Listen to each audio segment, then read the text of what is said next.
اپنی جارحانہ اور غیر سیاسی حکمت عملی کی وجہ سے پاکستان تحریک انصاف مکافات عمل کا شکار دکھائی دیتی ہے۔ پی ٹی آئی کی عمرانی پالیسیوں کی وجہ سے اسے عوامی حمایت میسر ہے، نہ ہی ریاستی اداروں کا اعتماد۔ کوئی بھی ملک نہ ان پر اعتبار کرنے کو تیار ہے اور نہ ہی عالمی سیاست میں انہیں اس وقت کوئی پشت پناہی حاصل ہے۔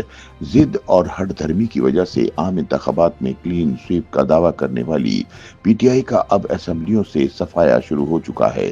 مبصرین کے مطابق جب سیاسی جماعتیں حقیقت کو تسلیم کرنے کی بجائے خوش فہمیوں کا شکار ہو جائیں، زمینی حقائق کو مسترد کر کے افواہوں، افسانوں اور خود ساختہ عظمتوں پر یقین کرنے لگیں تو وہ صرف شکست نہیں کھاتی بلکہ اپنی ساکھ، طاقت اور مستقبل تینوں کو خود اپنے ہاتھوں سے دفن کر دیتی ہیں۔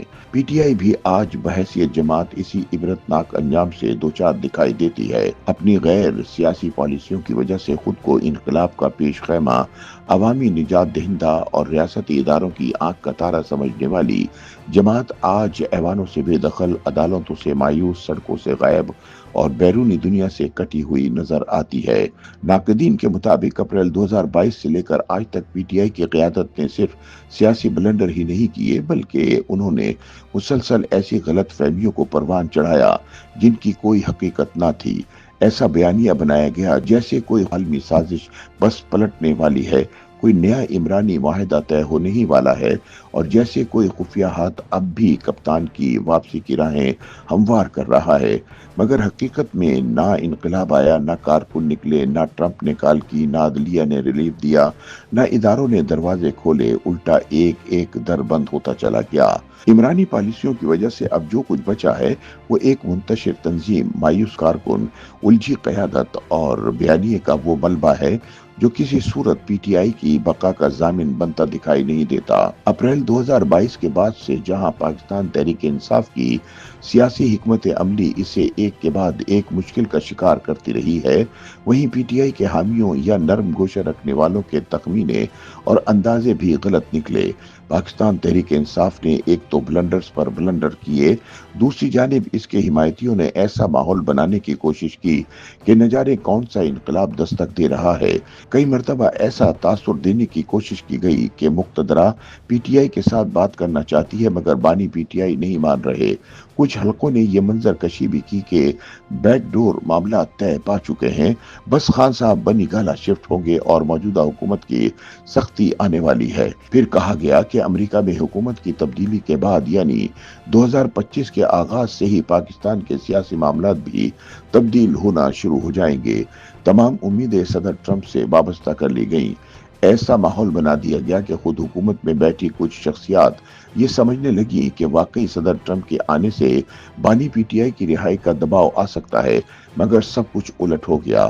اس مرتبہ بھی صدر ٹرمپ نے پاکستان کی مقتدرہ کے ساتھ بہترین تعلقات استوار رکھنے کا نہ صرف فیصلہ کیا بلکہ امریکی انتظامیہ پاکستان کے ساتھ کئی شعبوں میں شراکت داری کی بھی خواہاں نظر آئی۔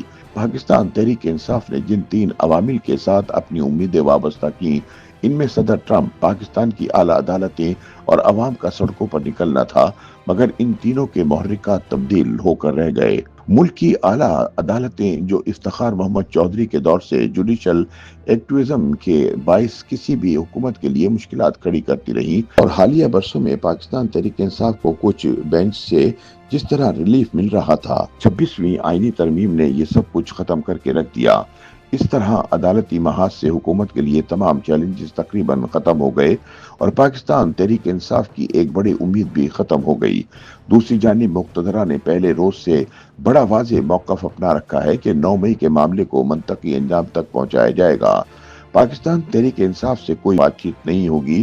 اگر بات چیت کرنی ہے تو پی ٹی آئی حکومت کے ساتھ بیٹھے اور ایسا کرنے پر بھی 9 مئی کے واقعات پر معافی مانگنا ہوگی۔ پی ٹی آئی حالات کو معمول پر لانے کے تمام مواقع گنواتی رہی اور حکومت کے ساتھ بیٹھنے کی آفرز کو ٹھکراتی رہی۔ 9 مئی کے واقعات کو فالس فلیگ آپریشن قرار دیا، معافی مانگنا تو دور کی بات، الٹا اداروں پر الزام لگا دیا۔ جیل سے بانی پی ٹی آئی کے ایکس ہینڈل اور سوشل میڈیا کے لیے ہدایت جاری ہوتی رہی اور اداروں کے خلاف مواد بھی پوسٹ ہوتا رہا۔ تحریک انصاف کا اندازہ تھا کہ مقتدرہ کو دباؤ میں لا کر انہیں مذاکرات کی میز پر لانے میں کامیابی مل جائے گی، مگر